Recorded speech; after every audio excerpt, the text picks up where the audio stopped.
প্রিয় বন্ধুরা, আসসালামু আলাইকুম। আমি পড়ছিলাম ওয়েস্টার্ন গল্প। নাম স্বর্ণ সন্ধানী। প্রথম খণ্ড। শুরু করছি দ্বিতীয় অংশ। চাচাটাকে পাই কোথায়? বয়সে মিলতে হবে। লোকটা খুঁতখুঁতে স্বভাবের হলে চলবে না, এবং গোল্ড মাইনিং সম্পর্কে প্রচুর জ্ঞান থাকা চাইও। ঈশ্বর, পেয়ে গেছি ডিউ। সেলুনের সেই বাকোয়াজ বুড়ো, যেটা এখনো ওখানে বসে বসে গুলতানি মারছে। অবজ্ঞা ফুটল ট্যাগার্টের কণ্ঠে। ব্যাটার তো মাথা খারাপ, তারপরও তোমার চেয়ে বেশি বুদ্ধি ধরে। তীক্ষ্ণ এবং সরাসরি খোঁচাটা অন্তরে গিয়ে ঘা দিল ট্যাগার্টের। দেখো জিম, তেতে উঠল। জিপটাকে তুমি যা ইচ্ছে তাইভাবে ব্যবহার করছো আমার বিরুদ্ধে। তুমি আমাকে মানুষই গণ্য করছো না, পাপসের মতন মনে করছো। ভুলে যেও না, এই কারবারে আমিই তোমাকে এনেছি। কারণ নিজে সামাল দিতে পারোনি তাই। হতে পারে, কিন্তু আমি যদি মুখ খুলি। মুহূর্তের জন্য নিয়ন্ত্রণ হারালো অপরজন, এবং তার স্বভাবসিদ্ধ শান্ত চেহারায় তীব্র ক্রোধ ফুটে উঠতে দেখে পানি হয়ে গেল ট্যাগার্টের ক্ষোভ। আমি বস, আমি যেভাবে চাইব সেভাবেই শুনতে হবে তোমাকে, দাঁতে দাঁত পিষে বলল হগম্যান। আমার সঙ্গে বেইমানির চেষ্টা করলে দুনিয়ার আরাম তোমার হারাম হয়ে যাবে। তোমার চেয়ে অনেক বেশি বুদ্ধিমান লোকেরা চেষ্টা করে দেখেছিল। কী দশা হয়েছে তাদের নিশ্চয় বলে দিতে হবে না। আবেগ যেমন আকস্মিক এসেছিল তেমনি দ্রুত দূর হয়ে গেল, এবং মুখোশটা আবার সেটে গেল যথাস্থানে। বোকামি করো না ট্যাগার্ট। ল্যাডের কথা যদি সত্যি হয়, তবে এটাই হতে যাচ্ছে আমার জীবনের সেরা কাজ। সফল হলে কোনো দিন আর ভাবতে হবে না। ভেবে দেখো, জীবনটা পার করবে, মানে কাটাবে একজন ভদ্রলোকের মতন। দুর্বৃত্তটা জিম হগম্যানকে ভালো করেই চেনে এবং ভয়ও পায়। বন্ধুদের মাঝে জিমের একটা কুখ্যাতি তো আছেই। আমাকে কি করতে হবে? অনুগত চাকরের মতন প্রশ্ন করল সে। ওই কাউবয়টার সঙ্গে খাতির লাগিয়ে জেনে নাও মেয়েটা কদ্দূর কি বলেছে। অস্বস্তিতে পড়ে গেল ট্যাগার্ট। আমাদের সম্পর্ক খারাপ। মেয়েটার প্রতি ওর দুর্বলতা নিয়ে বেঁধে গিয়েছিল। হগম্যানকে ঘটনাটা জানাতে হবে বুঝে নিজের মতো করে বলল। আমাকে আচমকা মেরে বসেছে। অন্য লোকটা বাধা না দিলে মুরের ব্যাপারে আমাদের আর ভাবার দরকার পড়ত না। খুনে কণ্ঠে শেষ করল ও। স্বাভাবিকভাবে বিষয়টা গ্রহণ করল জিম হগম্যান। দুঃখজনক। সে আর বলতে, সায় জানালো ট্যাগার্ট। ওকে মেরে একদম ফাটিয়ে দিতে পারতাম। আমি সেটা বোঝাতে চাইনি, তবে ফাটাতে পারলে হয়তো ভালোই হতো। জবাবটা এলো। যাক, কি আর করা, মুরকে আমিই সামলাবো। অন্য কাউবয়টাও ঝামেলা পাকাতে পারে। শুনে মনে হচ্ছে কঠিন মাল। হা, কত দেখলাম। হুঁ। ওর পিস্তলের বাটগুলো দেখেছ? ঘোষ জাতীয় একটা শব্দ বেরোলো ট্যাগার্টের নাক দিয়ে। লোকটা একজন স্ট্রেঞ্জার। এখানে কোনো কাজ আছে বলে তো মনে হয় না। গরুচোরেরা সবখানে ভেসে বেড়ায়। হ্যাঁ, আমরাও শিগগিরই বেরিয়ে পড়ব ওই দুটোকে ফেলে। জিম হগম্যান জীবনে এই একবারই ভুল করল। ওয়েসাইডের সবচাইতে নরবরে বাড়িটির মালিক হচ্ছে ডিউ। এখানে শক্ত টুলে বসে মেহমানের আনা হুইস্কির বোতলটা দুজন মিলে শেষ করে এনেছে প্রায়। মেহমানটি আর কেউ নয়, জিম হগম্যান। আলোচনা চলছে ডিউয়ের সঙ্গে তার। এই হচ্ছে পজিশন, বলল হগম্যান। তুমি কি বলো? খানিকক্ষণ বিষয়টা উল্টে পাল্টে ভেবে দেখল ডিউ। জিমের দেয়া দামি চুরুট ফুঁকছে মন দিয়ে, তারপর মাথা নাড়ল। হঠাৎ করে চাচা বনে যাওয়া সহজ হবে না, বলল। তাছাড়া একটা ভদ্রঘরের মেয়েকে ঠকানোর কথা আসছে কেন? বরঞ্চ উপকার করা হচ্ছে ওর। চোখে আঙুল দিয়ে দেখালো জিম। সত্যি সত্যি খবর নিয়ে দেখেছি, ল্যাড লোকটার নামও কেউ শোনেনি। মেয়েটা একা একা এখানে করবেটা কি? তাছাড়া সঙ্গে টাকা নেই, পয়সা নেই। কিন্তু আমরা যদি সাহায্য করি। ওর সতর্ক মস্তিষ্ক ধরে ফেলল পরবর্তী প্রশ্ন। বুঝতেই পারছো, চাচার গোপন কথা অচেনা বা কম পরিচিত লোকদের জানাতে চাইবে না ও। তা ঠিক, সম্মতি জানালো অপরজন। কিন্তু খনিটা কোথায় আমার জানা থাকতে হবে তো, নইলে বিশ্বাস করবে কেন ওই মেয়ে? অসুখে ভুগে তোমার স্মরণশক্তি অনেক কমে গেছে। জিমের সহজ ব্যাখ্যা। ও রাস্তা অর্জনের জন্যে ওর বাপ সম্পর্কে যতটুকু জানার জানবে তুমি। আমি সে দায়িত্ব নিচ্ছি। মাথা ঝাঁকিয়ে সায় জানালো বুড়ো। চমৎকার, বলল। সব ভাবনা চিন্তা একদম সারা। তা ওর বাপের মরার খবর জানলে থেকে? মিস ল্যাড বলেছে। মনে হয় বেশি ফটর ফটর করে ফেলেছিল, চিন্তিত স্বরে বলল ডিউ। চোখ জোড়ায় ধূর্ততার ছাপ ফুটে উঠেছে। একটা ব্যাপার মাথায় আসেনি, ওই লোকের ভাইকেও তো মারার চেষ্টা হতে পারে। আমি ওভাবে মরতে চাই না।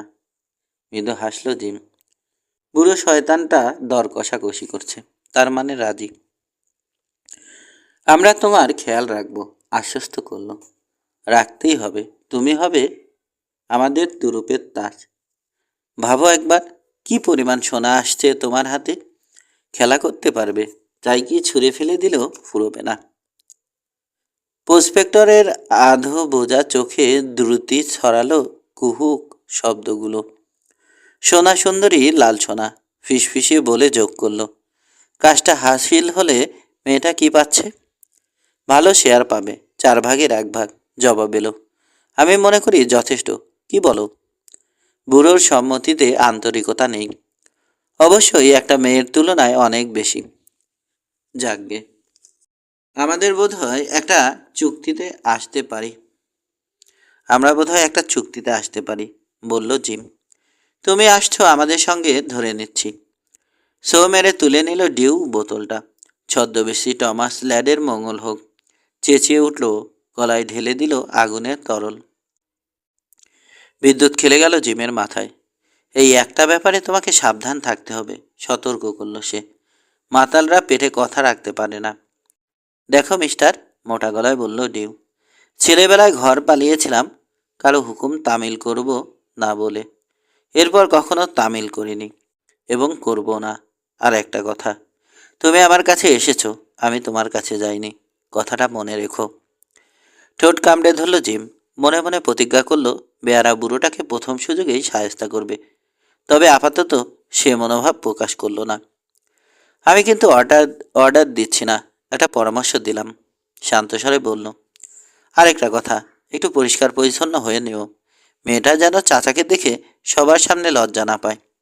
আমি শুধু মনে করিয়ে দিতে চাই, গোটা ব্যাপারটার সঙ্গে গাদা গাদা টাকার প্রশ্ন জড়িত। কখন যেতে হবে? সকালে। তবে তার আগে দেখব তুমি রেডি কিনা। আসি। চিহ্ন দরজায় দাঁড়িয়ে ওকে চলে যেতে দেখল বুড়ো। নোংরা মুখে উপহাসের হাসি। এবার বোতলটা খাবলে চোখের সামনে তুলে ধরল। তলানিটুকু দেখে অসন্তুষ্ট হয়ে উল্টে দিল গলায়। তারপর শূন্য বোতলটা ছুঁড়ে মারল অতিথির গমন পথ লক্ষ্য করে। তোর আর তোর পরামর্শের গুল্লি মারি, তীক্ষ্ণ স্বরে বলল। আমার যা খুশি তাই করব, তবে হ্যাঁ, সোনা আমার চাই। তোকে বিশ্বাস করি না আমি। না, তোর চোখ দুটো খুব কুটিল, আর গলাটা দেখলে মনে হয় ওটাই ফাঁসির দড়ি পরা উচিত। ঘরে সে দিয়ে পড়ল।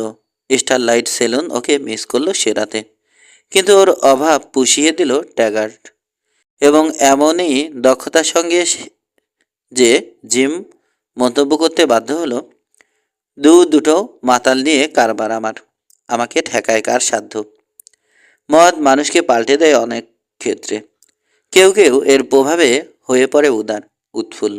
আবার অনেকে বদমেজাজি, ঝগড়ুটে ট্যাগার দ্বিতীয় দলটির সদস্য। কবে থেকে সাধু সেজেছ? খেকিয়ে উঠল। তোমাকে বোতলের পর বোতল মারতে দেখেছি আমি। সে রাগ করল জিম। তোমাকে সকালে দরকার আমার। স্বাভাবিক থাকতে না পারলে অবশ্য দরকার নেই, আর কখনো দরকার পড়বেও না। বোঝা গেছে? ঠান্ডা কাটা কাটা কথাগুলো আর প্রত্যক্ষ হুমকিটা না বোঝার মতন মাতাল ট্র্যাগার্ড হয়নি। মাথা নেড়ে গ্লাসটা সরিয়ে টলতে টলতে বেরিয়ে পড়ল বার থেকে। জিম হগম্যানের সঙ্গে ঝগড়া করার পর্যায়ে পৌঁছায়নি সে, অন্তত এখন ও অবধি। কিন্তু অন্তরের অন্তঃস্থল থেকে ঘৃণা করে সে তার চাইতে সব দিক দিয়ে সেরা এই লোকটিকে। সন্তুষ্টির বাঁকা হাসি মেখে কাউবয় দুজনের উদ্দেশ্যে এগিয়ে গেল জিম। ওহ মুর, মিস ল্যাডকে জার্নির সময় সাহায্য করায় তোমাকে ধন্যবাদ জানাতে চাই। সহজ গলায় শুরু করলো। আসলে হয়েছিলটা কি? কাউবয়টি ওর দিকে স্থির অথচ বিদ্বেষের চোখে চেয়ে রইল। এই সুদর্শন স্ট্রেঞ্জারটিকে সহ্য করতে পারছে না সে, সেই তখন সুন্দরীকে সরিয়ে নেয়ার পর থেকে।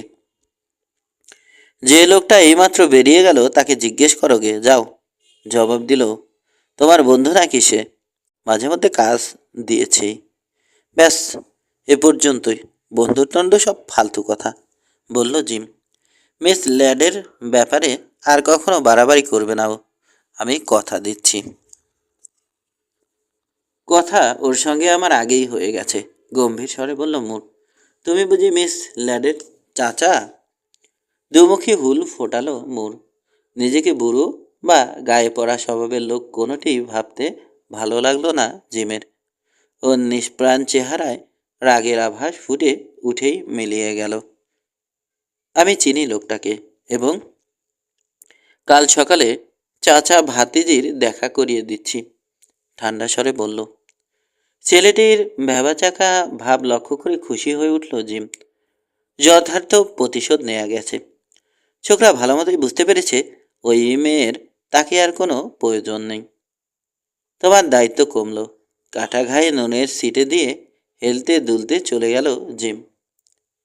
মোর চাইল সঙ্গীর দিকে। তোমার কখনো কাউকে গলা টিপে খুন করতে ইচ্ছে হয়েছে? রাগ চাপতে শেখো বন্ধু। খুন করে পার পাওয়া মুখের কথা নয়। ও কথা উঠছে কেন? খেপে উঠল মোর। নেচে উঠল সঙ্গীর চোখ। ওই বেটাকে খুন করার ইচ্ছে অস্বাভাবিক কিছু নয় কিনা স্বীকার করল। 3 পরদিন সকালে ওয়েসাইড চমকে উঠল জিম হগম্যানের সঙ্গে ডিউ নামে পরিচিত লোকটাকে হোটেলে প্রবেশ করতে দেখে। কিন্তু এই ডিউকে স্থানীয়রা কেউ চেনে না। এর চুলদারি পরিপাটি, শার্টটা পরিষ্কার। মেয়েটি আগে থেকে অপেক্ষা করছিল ওদের জন্যে ছোট্ট পার্লারটায়।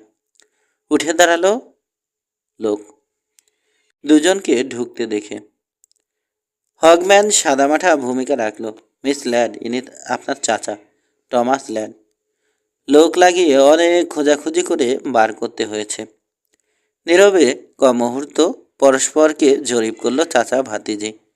প্রথমে মুখ খুলল ডিউ। তুমি হ্যারি সেই ছোট্ট মেয়েটা? ওর চড়া গলা মার্জিত। কত বড় হয়ে গেছো? হ্যারির চেয়ে তোমার মায়ের সঙ্গে চেহারায় মিল বেশি। উজ্জ্বল হয়ে উঠল মেয়েটির মুখ। আপনি মাকে চিনতেন? আগ্রহ ঝরে পড়ছে কণ্ঠে। মাথা নাড়ল ডিউ। অসম্ভব সুন্দরী ছিল। আজ পর্যন্ত অমনার দ্বিতীয়টি চোখে পড়েনি। মৃদু হেসে চলল। তা প্রায় 25 বছর আগের কথা তো হবেই। শেষ যেবার পূবে গিয়েছিলাম তখন তো তোমার জন্মই হয়নি। হ্যারিকে বলেছিলাম আমার সঙ্গে চলে আসতে, কিন্তু তখন সবে বিয়ে করেছ। ডেটস ক্রসিংয়ে জমি কিনেছে। ও থিতু লোক, আমার মতন ভবঘুরে নয়। ভিজে উঠল মেয়েটির চোখের পাতা। আর যখন আসতে চাইল, জিম আমাকে বলেছে, ব্যথিত স্বরে বলল ডিউ। বেচারা দের ব্যাটারি, ও নামেই তো সবাই ডাকতোকে, তাই না? হ্যাঁ। বাবা কিছু মনেও করতো না। অভ্যেস হয়ে গিয়েছিল আর কি। কিন্তু স্কুলে প্রথম যেবার ওকে ও নামে ডাকলাম সেদিন খুব প্যাদানি দিয়েছিল। আমাকে খুব ভালোবাসতো। নিরানির বাড়িতে ওর বাচকটা যখন প্রায় কানা করে দিয়েছিলাম তখনও বাবাকে আমার নাম বলেনি। বলেছিল বেড়া থেকে পড়ে কেটে গেছে। ও আমার চিঠির জবাব দিল না কেন? দিয়েছিল তো, প্রতিবাদ করলো লরা। মারা যাওয়ার কয়েক সপ্তাহ আগে লিখেছিল ফার্ম বেচে দিয়ে এখানে চলে আসছে। মাথা দেখালো ডিউ। হয়তো হারিয়ে গেছে। মেয়েটির অলক্ষ্যে কপালে টোকা দিল জিম। বা হয়তো আমিই ভুলে গেছি বলে চলল ডিম। কয়েক বছর আগে একটা বিশ্রী অসুখে আমার চিতি বিগড়ে গেছে। অনেক সময় এমনকি নিজের নামটাও ভুলে যাই। আমাকে এখানে সবাই ডিউ বলে চেনে। কারো কারো ধারণা আমি পাগল। কিন্তু তুমি তো জানো জিম, আমি আসলে পাগল না, তাই না? নিশ্চয়, মুচকি হাসল জিম। লোকে হিংসে করে বলে তুমি যে দুনিয়াদারির বহু কিছু দেখেছ।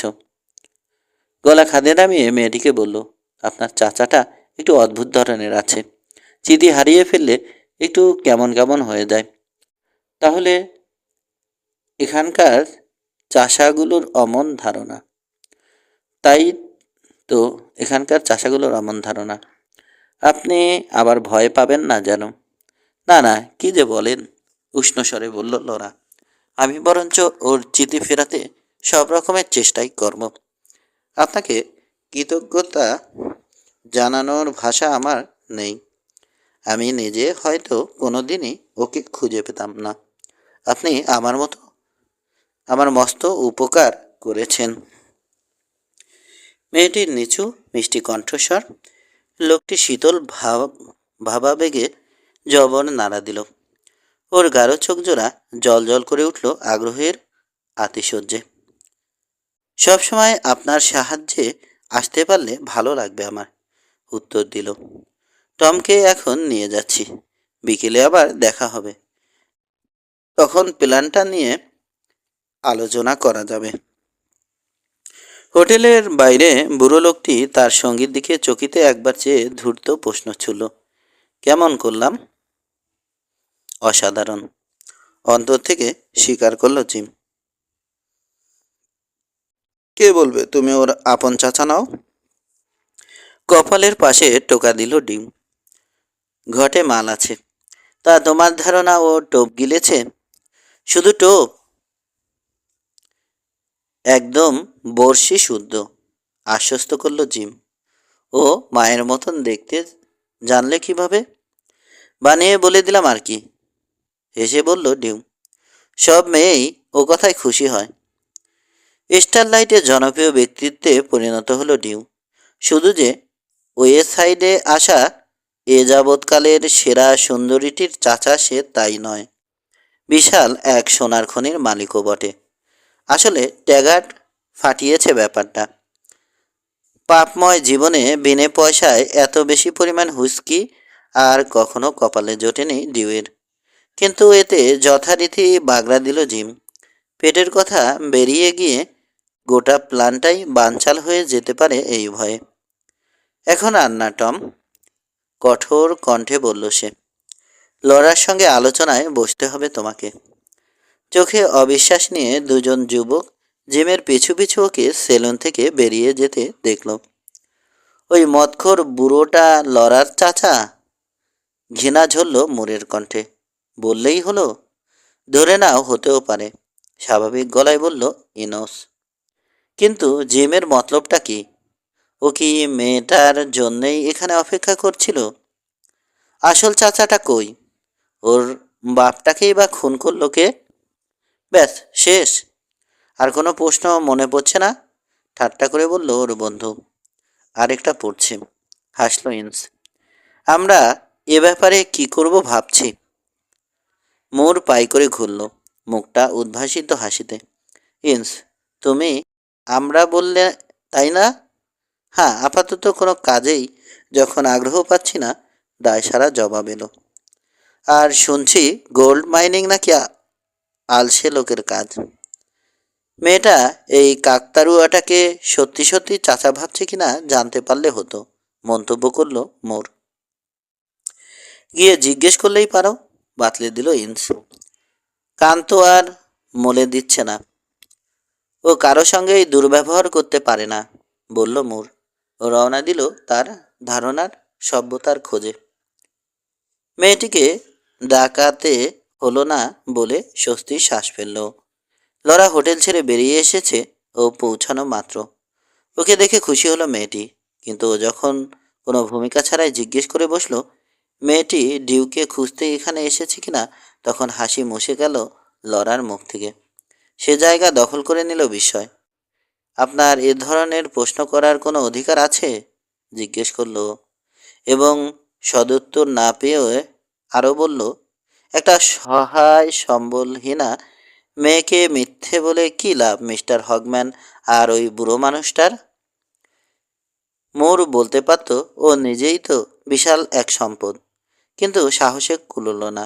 তার বদলে কেবলমাত্র হগম্যান সম্বন্ধে বিড়বিড়িয়ে খানিক দ্বিধা প্রকাশ করল। মিস্টার হগম্যান অত্যন্ত ভালো মানুষ, কঠিন স্বরে বলল লরা। বিশিষ্ট ভদ্রলোক, দেখায় তো একটা জোচ্চোরের মতন। রাগে ফেটে পড়ল ছেলেটি। মেঘ জমল মেয়েটির চোখে। আপনি এ ধরনের কথা কোন সাহসে বলছেন? চেঁচিয়ে উঠল। আমি দেখছি আপনার সম্বন্ধে ভুল ধারণা করেছিলাম। কাল যখন শুনলাম আপনি ঝগড়া বাঁধিয়েছেন, তখন ভেবেছিলাম দোষটা অন্যজনের, কিন্তু এখন দেখতে পাচ্ছি আপনি লোকের সঙ্গে গায়ে পড়ে গোলমাল করেন। মোর বলতে পারত গণ্ডগোলটার সূত্রপাত মেয়েটিকে কেন্দ্র করেই হয়েছে, কিন্তু অহং বোধের কারণে চুপ করে রইল। আর কেউ হলে হয়তো হেসে হালকা করে দিত পরিস্থিতি, কিন্তু ডেভ মোর ধরে নিল ওর স্বপ্ন ভেঙে চুরমার হয়ে গেছে, তাই বেপরোয়া হয়ে উঠল। আর একটি কথা না বলে ঘুরেই সোজা স্টারলাইটে গিয়ে ঢুকল সে। ইন্স ওখানে ওকে কিছুক্ষণ পরে দেখতে পেল এবং এক পলকেই বুঝতে পারল কি ঘটেছে। একবারে দাও মারতে গেছিলে, বিদ্রুপ করে বলল। বোঝা যাচ্ছে চাচাটার কোনো তুলনা নেই। হ্যাঁ, আর মিস্টার হগম্যান তার চাইতেও এক কাঠি সরেস। মোরের কণ্ঠে অবজ্ঞা। বোকার মতো ওর কথা তুলেছিলে নাকি? শুধু বলেছিলাম লোকটাকে আমার জোচ্চোরের মতন লাগে, ব্যাস। খেপে উঠল। গিলে খাবে যেন আমাকে। সব ভস্কট পাকিয়ে ফেলেছ, চলো কেটে পড়ি। সেলুনের দরজার বাইরে পা রাখতেই টলে উঠে প্রায় পড়ে যাচ্ছিল মোর। এবং হ্যাঁ, ঠিক সেই মুহূর্তে মিস ল্যাড আর হগম্যানকে দেখা গেল রাস্তার ওপাশ দিয়ে হেঁটে যেতে। মেয়েটি ওদের দিকে একবার করুণার দৃষ্টিক্ষেপ করে মাথা উঁচু রেখে চলে গেল। তোমার বন্ধু খুব ফুর্তি করছে দেখা যাচ্ছে, হগম্যান মন্তব্য করল। বুঝতে পারিনি ও যে ওরকম, ব্যথিত স্বরে বলল লরা। নিজেকে দায়ী মনে করছে খানিকটা। রাখালরা সব এরকমই হয়, সহজ গলায় বলল হগম্যান। মদ আর মেয়ে মানুষ ওদেরকে চুম্বকের মতো টানে। হবে হয়তো, বলল লরা। যা খুশি করুক, আমার কি, বলল মনে মনে। পরবর্তী কদিন ব্যয় হলো যাত্রার প্রস্তুতিতে এবং লরা ল্যাড ইতিমধ্যে পছন্দ করে ফেলল তার চাচাকে। একটু অদ্ভুত কিসিমের হলেও চাচা তার প্রতি সর্বদাই সদয় এবং সহানুভূতিশীল। রওনা দিতে ব্যগ্র সে। ভাতিজির জন্যে কি করবে সে বিষয়ে প্রতিশ্রুতি দিয়ে চলেছে গাল ভরা। সিদ্ধান্ত হয়েছে হগম্যান এবং তার বন্ধু ট্যাগার ব্ল্যাক হিলসের পথে তাদের সঙ্গী হবে। ট্যাগার লোকটা ক্ষমা চেয়েছে মিস ল্যাডের কাছে এবং পেয়েওছে। লরা বলেছে সে ওসব পুরানো কথা মনে রাখবে না। কিম হেনরিকের রিপোর্ট আর ডিউয়ের কেচ্ছা কাহিনী শুনে ওয়েসাইডের অনেক যুবকেরই স্বর্ণ তৃষ্ণা জেগে উঠেছে। তোমাদেরও আসা উচিত। যাত্রার পূর্ব রাতে কাউবয় দুজনের উদ্দেশ্যে বলল কিম। আমরা তোমাদের টেইল ধরে আসব, বলল ইঞ্চ। দেখতে পেল হগম্যানের ভ্রু কুঁচকে উঠল মুহূর্তের জন্যে। সেলুন কিপারের দিকে চাইল ও। তোমাকে তো বলেইছি আমি এখানে থাকতে আসিনি। কাউবয়রা ডিউয়ের সঙ্গে আলোচনা করলে সে আউটফিট সম্পর্কে পরামর্শ দিয়ে যোগ করলো, তোমরা আসছো বলে খুব ভালো লাগছে। আমার কাছাকাছি থেকো। ছেলেরা কেউ বলতে পারে কখন বন্ধুর দরকার পড়বে। ঠোঁটে একটা আঙুল রেখে সন্তর্পণে সরে পড়ল বুড়ো। কি বুঝলে? মোট জিজ্ঞাসা করলো। ওরা একাকী হলে মাথায় গোলমাল আছে না? কে জানে, বলল ইন্স। লক্ষ্য করেছ বারবার কাঁধের উপর দিয়ে পেছনে চাইছিল। হগম্যান আর দেবদূতকে ভয় পাচ্ছে নাকি? আমরা যাচ্ছি শুনে ওরা খুশি হয়নি কিন্তু, এবং সেজন্যই মত পাল্টাবো না, যাব। তাছাড়া ডিউয়ের অনুরোধ কি ফেলা যায়, কি বলো? হ্যাঁ, তবে এটা মনে রেখো, আমরা ঝামেলায় জড়িয়ে পড়ছি। আমি কেয়ার করি না, বলল ছেলেটি। পিস্তলে হাত খারাপ না আমার। আর তাছাড়া দুপাশে তোমার ও দুটো ঝুলতে দেখলে কারো ভয় না পেয়ে উপায় আছে? ওটা ব্যালান্সের জন্যে, গম্ভীর স্বরে ব্যাখ্যা দিল ইন্স। একটা থাকলে একদিকে কাত হয়ে পড়ি আমি। তবে হ্যাঁ, শত্রুর কোনখানে তাক করতে হবে জানা আছে আমার। হাসি রেখা দেখা গেল মোরের ঠোঁটের কোণে। তার জীবন রক্ষাকারী এই আগন্তুকের উপর এখন থেকে ভরসা করতে শুরু করেছে সে, যদিও এর সম্পর্কে কিছুই জানা নেই ওর। 4 গত সপ্তাহ ধরে রোদে জ্বলা এবং গিরিখাতের কারণে এখানে সেখানে বিচ্ছিন্ন নিঃসীম তরঙ্গিত ছোট ছোট ঘাসের বুক চিরে এগিয়ে চলেছে ওরা। নদীর তীরে কিছু কটনওট ছাড়া আর কোনো গাছপালা চোখে পড়ে না, তবে ঝোপঝাড় রয়েছে নানা ধরনের। রাতগুলো কনকনে ঠান্ডা, সকালগুলো পরিষ্কার আর চমৎকার। কিন্তু দিন গড়াতে শুরু করলেই বাড়তে থাকে রোদের তেজ। হাজারো খুরের ঘায়ে উত্থিত ধুলোবালি প্রায় শ্বাসরোধ করে ছাড়ে অভিযাত্রীদের। বহু ব্যবহৃত টেইলটা অসীম বিস্তৃতি পেয়েছে দিগন্তে। দিনে 25 মাইল যাত্রা যথেষ্ট ভালো বলতে হবে, এবং দল ভেঙে না গেলে কেউ এটাকে অতিক্রম করার চেষ্টা করেও না। দিনের বেলাটা লম্বা আর একঘেয়ে মনে হলেও রাত গড়ালেই কিন্তু কাজের অন্ত থাকে না। ক্যাম্প খাটাও, বড় চক্র কেটে ওয়াগন রাখো, ঘোড়াদের দানা পানির ব্যবস্থা করো, কারণ বেশ অনেকখানি দূর অবধি টেইলটার দুধারই খালি। কুয়ো খুঁড়তে হয়, কিন্তু তাতে পানির প্রয়োজন মেটে না। 2-3 ফুট গভীর করলে তবে সামান্য পানি বেরোয় চুইয়ে চুইয়ে। শেষ পুড়িয়ে মশা তাড়াতে হয়, এবং তারপর সবাই বসে সাপারে। তাতে থাকে বেকন, বিন, কর্নব্রেড, শুকনো ফলের পাই আর কফি। ওয়েসাইডের দলটি রঙ্গমঞ্চে যোগ দিয়েছে 2 সপ্তাহ আগে। মিস ল্যাডের থাকার ব্যবস্থা করা হয়েছে অগ্রবর্তী একটি ওয়াগনে।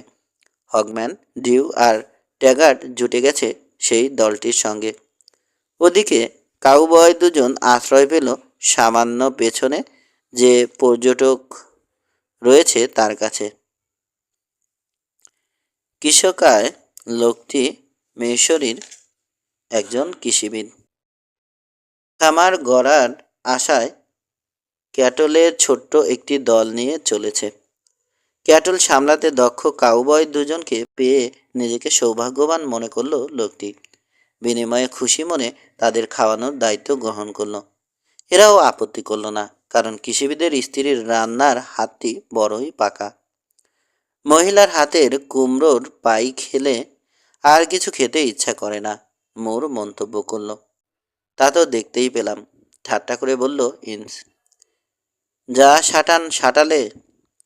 আমি বাবা কাউকে এত দ্রুত আর এত বেশি পাই গিলতে দেখিনি। ক্ষুব্ধ যুবকটি যথার্থ প্রতিউত্তর খুঁজে না পাওয়ায় নিজেই প্রসঙ্গ পাল্টালো। আচ্ছা, মিস ল্যাডকে এর মধ্যে একবারও দেখেছ? লাল হয়ে গেল ছেলেটির মুখ। তার মানে সামনেটা কেমন দেখে আসি, বলেও কোনো লাভ হয়নি। তার বন্ধু ঠিকই ধরে ফেলেছে। ও দেখেছে মেয়েটিকে, কিন্তু মেয়েটি ওকে দেখেনি, তাই ডাহা মিথ্যে ঝেড়ে দিল। না, অম্লান বদনে বলল। ওয়াগনটায় আঠার মতো লেগে আছে, মিস্টার হকম্যান অবশ্য ভালো জমিয়ে ফেলেছে ব্ল্যাক হিলের দলগুলোর সঙ্গে। ইঞ্চ এটা নীরবে হজম করলো। এটা আদতে কোনো খবরই নয়। হগম্যানকে সহযাত্রীদের সঙ্গে পরিচয় করতে দেখেছে ও, এবং লোকটার আচরণ বিশ্লেষণ করে বিষয়টাকে স্বাভাবিক বলেই ধরে নিয়েছে। ট্যাগারটো একটা নতুন বন্ধু জুটিয়েছে বলে যাচ্ছে মোর। বেটের মতো একটা লোক, ব্যাকা ব্যাকা ব্যাকা ঠ্যাং, আর চোখ দেখলে শকুনের কথা মনে পড়ে। আরও কিছু ঝাড়ো। চুলগুলো কালো আর তেলতেলে, মুখটা ভেতর দিকে ঢোকানো। হ্যান্ডসাম লোক মনে হচ্ছে, বলল ইন্স। না, একে দেখিনি আমি, কিন্তু কিছুক্ষণ বাদে একটা বলদকে ধাওয়া করতে গিয়ে পরিচয়টা হয়েই গেল। দড়ির মাথায় জানোয়ারটাকে বেঁধে ফেরার পথে একটা থামানো ওয়াগনের সামনে থমকে পড়ল সে। দুজনকে ঘিরে দাঁড়ানো দেখা গেল বেশ কিছু লোককে। দুজনের মধ্যে একজন হচ্ছে মুরের বর্ণিত সেই লোকটি। সামনে ঝুঁকে দাঁড়িয়ে সে পিস্তলে হাত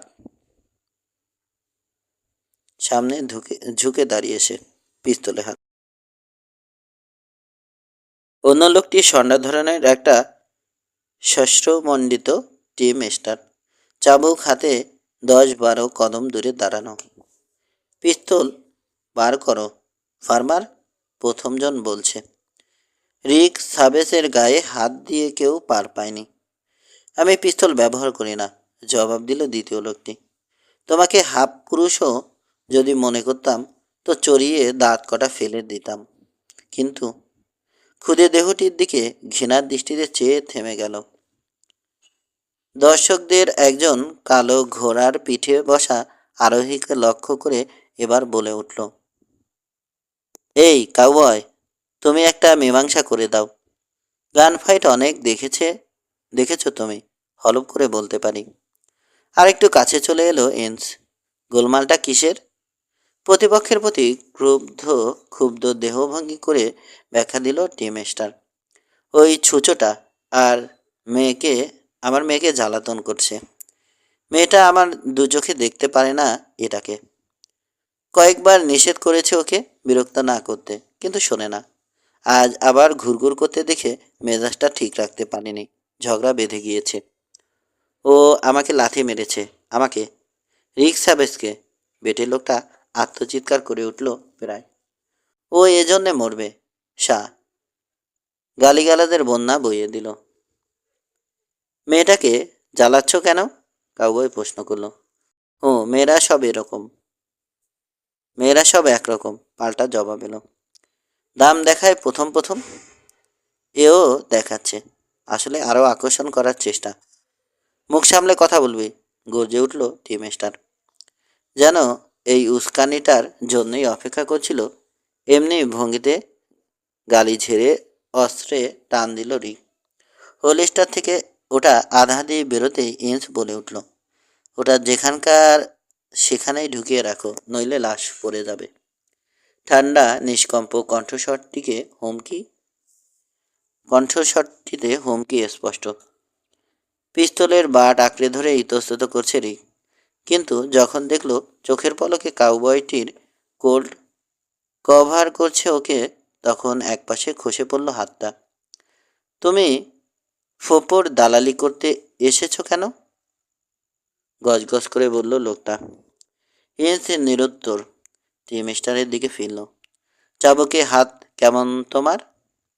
ষাঁড়ের কানে মাছি বসলে এক বাড়িতে ফেলে দিই, ষাঁড় টেরটাও পায় না।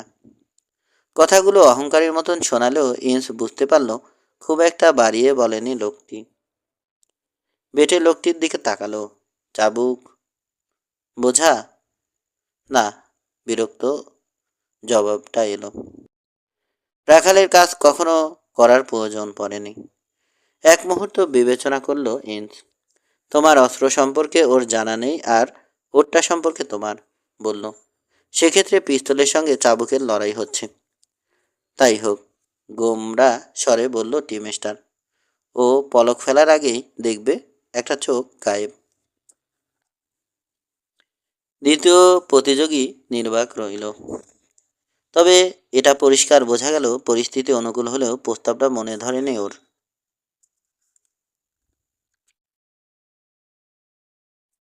ও জানে অবিশ্বাস্য দ্রুত গতিতে এবং প্রচণ্ড জোরে বাড়িটা আসবে। গুলি লক্ষ্যভ্রষ্ট হলে দ্বিতীয়বার আর সুযোগ পাবে না সে। হয়তো দুটো চোখই হারাতে হবে। শিউরে উঠল ও। মুহূর্ত মুহূর্তে একটা সিদ্ধান্ত এলো। অপেক্ষাকৃত নিরাপদে গায়ের ঝাল ছাড়বে। যে পিস্তল চালাতে জানে না তাকে আমি লড়াইয়ের উপযুক্ত মনে করি না। মুখ কালো করে বলে ঘোড়ার দিকে হাঁটা দিল। শালা নোংরা কুত্তা, গর্জে উঠল টি মাস্টার। আছড়ালো চাবুক। হাত তুলে বাধা দিল ইন্স। ওকে ঠিক নামেই ডেকেছ বলল, কিন্তু ওকে তোমার যেতে দিতে হবে। জনতার বিদ্রুপ ধ্বনির মধ্যে পরাজিত দুর্বৃত্ত স্যাডেলে চেপে বসল। কাউবয়টি শেষ কটি কথা ছুড়ে দিল ওর উদ্দেশ্যে। আমাদের বন্ধু যদি কোনো দুর্ঘটনা ঘটে, টি মাস্টারকে ইশারায় দেখালো, আমি তোমাকে খুঁজে বার করব। হুঁশিয়ার করল কুর হেসে, এবং সঙ্গে পিস্তলও থাকবে। টি মাস্টারের পরিবারের সঙ্গে খেতে হলো ওকে। লোকটির স্ত্রী মোটাসোটা, গিন্নি বান্নি গোছের মহিলা, আর সমস্ত সমস্যা যাকে ঘিরে সে হচ্ছে লালচে গালের লাজুক এক সুন্দরী। ওর 12 বছর বয়সী সোনালি চুলের ভাইটি চোখ ফেরাতে পারছে না অতিথির পিস্তল দুটো থেকে। মিস্টার, আপনি কখনো কাউকে সাবার করেছেন ওগুলো দিয়ে? উৎসাহে চকচক করছে চোখ। ফিকে হয়ে গেল ইন্সের হাসি। আমাকে দেখলে কি খুনে মনে হয়? তা না, জবাব এলো। তবে আপনার মেজাজ খিসড়া দেখলে আমি 100 হাত দূরে থাকব। মুখটা বন্ধ করবে? ধমকে উঠল ওর বাবা। ক্ষমা প্রার্থনা সুরে মেহমানকে বলল, আজকালকার ছোড়াদের কথা আর বলো না। আমরা আমাদের বাপের সামনে এত বকবক করলে পিঠের ছাল তুলে নিত, কিন্তু এখনকার জামানা আলাদা। তো তুমি আমাদের সঙ্গে অরেগন যাচ্ছ তো? মাথা নাড়ল ইন্স। আমার অন্য প্ল্যান আছে, অজুহাত দেখালো। ও নিজের আউটফিটে ফিরলে ইয়ার কি করে প্রশ্ন করল মোর, এতক্ষণ ছিলে কোথায়? ওয়ে সাইডে গেছিলে নাকি? ইন্সকে হত চকিয়ে যেতে দেখে দাঁত বার করে হাসল। হাসিতে যোগ দিল ইন্সও। সিলভার ভালো ঘোড়া, কিন্তু পঙ্খিরাজ না, বলল। তোমার বেকা ঠ্যাং বন্ধুর সঙ্গে মোলাকাত করে এলাম। তাই নাকি? হ্যাঁ, কিভাবে? ইন্স নিজের ভূমিকা এড়িয়ে পুরো ঘটনাটা জানালেও বন্ধুর বিনয়ের সঙ্গে ইতোমধ্যে পরিচিত হয়ে গেছে মোর। ওর সঙ্গে নিশ্চয় তোমার দোস্তি হয়ে যায়নি? জিজ্ঞেস করলো। ওর গায়ে লেগেছে আমার কথাগুলো বলে মুখটায় দুঃখ দুঃখ ভাব করলো ইন্স। তারপর মজার গলায় বলল, তোমাকে সাবধান করা উচিত মোর। আমার সঙ্গে বেশি মেলামেশা করো না। আমি হচ্ছি বিশ্ব ঝগড়াটে। এখনো সময় আছে, কেটে পড়ো। কখন কার সঙ্গে লেগে যায় কে বলতে পারে। আমিও কিন্তু পশ্চিমে ফুল তুলতে আসিনি। তাছাড়া মিস ল্যাটকে নিয়ে গোলমালে আমি যে জড়িয়ে পড়ব না তাকে বলতে পারে। এই সরল ছেলেটিকে ভালো লেগে গেছে ইন্সের। ওর বন্ধুহীন নিঃসঙ্গ জীবনে এর সঙ্গ যথেষ্টই গুরুত্বপূর্ণ। নিজের কাউন্টি টেক্সাস থেকে অন্যায়ভাবে বিতাড়িত হয়ে উত্তরে এসেছে ও।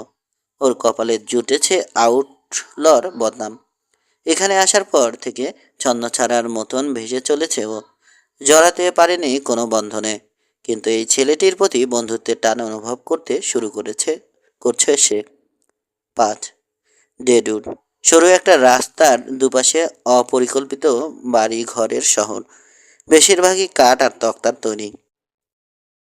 2-4টে দোতলা বাড়িও রয়েছে। প্রথম দর্শনে এটিকে ছেলুন আর জুয়ার শহর বলে ভ্রম হলেও একটু গভীরভাবে নিরীক্ষা করলেই আবিষ্কৃত হবে হোটেল, বোর্ডিং এবং ইটিং হাউস। কাঠের ফুটপাতগুলোতে হাঁটু অবধি ধুলো ময়লা। বৃষ্টির পর এর দশা হয় আরও সঙ্গীন। তখন প্যাচ পেঁচে কাদা আর সমুদ্র। যত্রতত্র পড়ে থাকা গাছের গুড়ি, মস্ত মস্ত পাথর আর তক্তার কল্যাণে হাঁটা চলার কি যে অবস্থা সে আর বলার অপেক্ষা রাখে না। এখানকার অধিবাসীদের কোনো জাতপাত নেই, সব বর্ণের মানুষের সহ অবস্থান এখানে। সাদা কালো হলদে তামাটে সব। ফুটপাতগুলো নীল শার্ট পরিহিত শুষ্কমণ্ডিত মাইনারদের দখলে। রঙে চঙে শ্যাস পরা মেক্সিকান, রোজা বোজা চোখের চীনেম্যান আর চলতি পথে দু একজন ইন্ডিয়ানকেও চোখে পড়ে। রাস্তায় ঘরমাত্র চালকদের নিয়ে ওয়াগন টানছে সারেরা। ধুলোর মেঘের কারণে পথচারীদের তাহি অবস্থা। মাথার উপরে ফ্যাকাশে নীল আকাশে অকাতরে আগুন ঝরাচ্ছে সূর্য। নবাগতরাও খুব সহজে মিশে গেল এ শহরের জীবনযাত্রায়।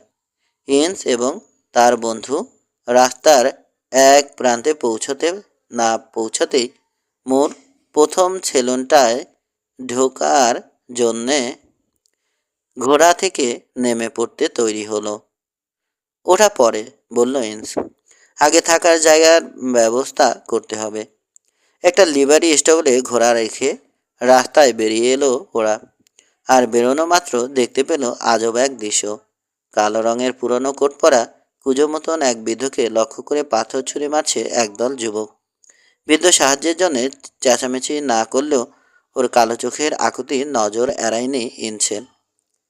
কি করেছে ও? কি করেছে? নেতা গোছে লাল চুলো ছোকরাটাকে প্রশ্ন করল ও। কবে থেকে পিস অফিসারের কাজ নিয়েছ? কাঁধের উপর দিয়ে পাল্টা প্রশ্ন ঝাড়ল ছেলেটি। ইনসেন লম্বা একটা হাত স্যাঁত করে এগিয়ে চরকির মতন ঘুরিয়ে দিল প্রশ্নকারীকে। নেই নেই, বলল শান্ত স্বরে। কিন্তু আমি সবসময় ভদ্র প্রশ্নের ভদ্র জবাব পেতে অভ্যস্ত। ওয়েস্ট ব্যান্ডে চলে গেল যুবকের হাত, কিন্তু প্রতিপক্ষের ধরন দেখে পড়েও গেল ওটা। ঠান্ডা চোখের এই লোকটা জোড়া পিস্তল নিয়ে ঘুরছে। কাউ পাঞ্চার বা গানম্যান হতে পারে, এমনকি দুটোই হওয়াও অসম্ভব নয়। কঠিন লোক, কোনো সন্দেহ নেই। কি করেছে জানি না, বেজার মুখে উত্তর দিল। তবে লোকটা ইহুদি, এটুকু জানি। স্বাধীন দেশে সেটা কোনো অপরাধ নয়, বলল পাঞ্চার। একটা কাপুরুষ কয়টের বাচ্চার কি শাস্তি? চুলের মতন চেহারাও লাল হয়ে গেল ছোকরার, কিন্তু বুঝে পেল না কি করা যায় এই আত্মবিশ্বাসী কাউবয়টির বিরুদ্ধে।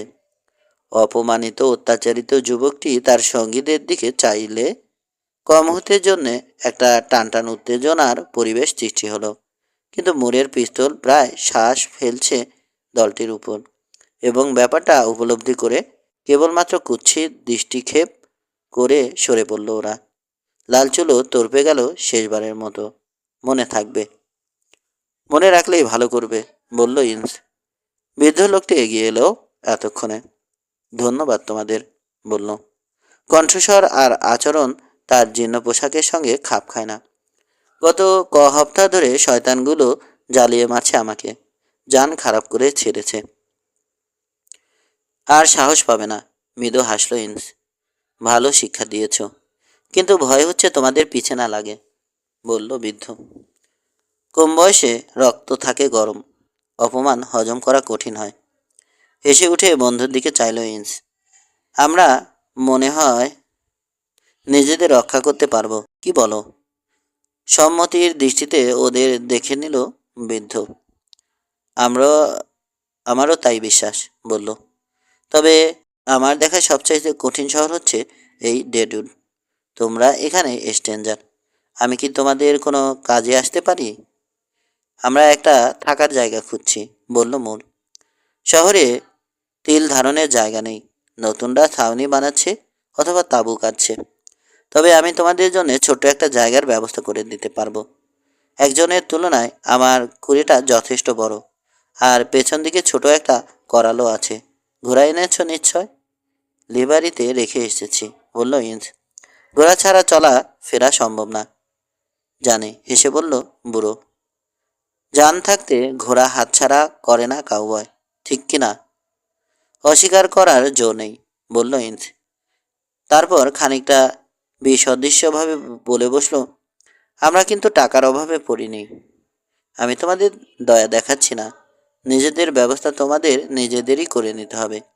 ডে টু ডে কোনো হালকা কাজ নেই। ঘরটা আসলে আমার কোনো কাজে আসছে না। একটা কথা বলে দেওয়া উচিত, আমাকে কিন্তু এখানকার লোকজন পছন্দ করে না। তাতে কিছু যায় আসে না, তেতো সুরে আশ্বস্ত করলো ইঞ্চ। আমরা এখন যাব মিস্টার। তোমরা আমাকে নফলার বলে ডেকো, জানিয়ে দিল নতুন বন্ধু। ডেডুড আমাকে ইহুদি খেতাব দিয়েছে, আর আমিও নিজস্ব কিছু কারণে প্রতিবাদ করিনি, যদিও আমি ওই ধর্মের কেউ নই। নফলারের পরামর্শে ঘোড়া বুঝে নিয়ে শহরের শেষ প্রান্তের উদ্দেশ্যে রওনা হলো ওরা।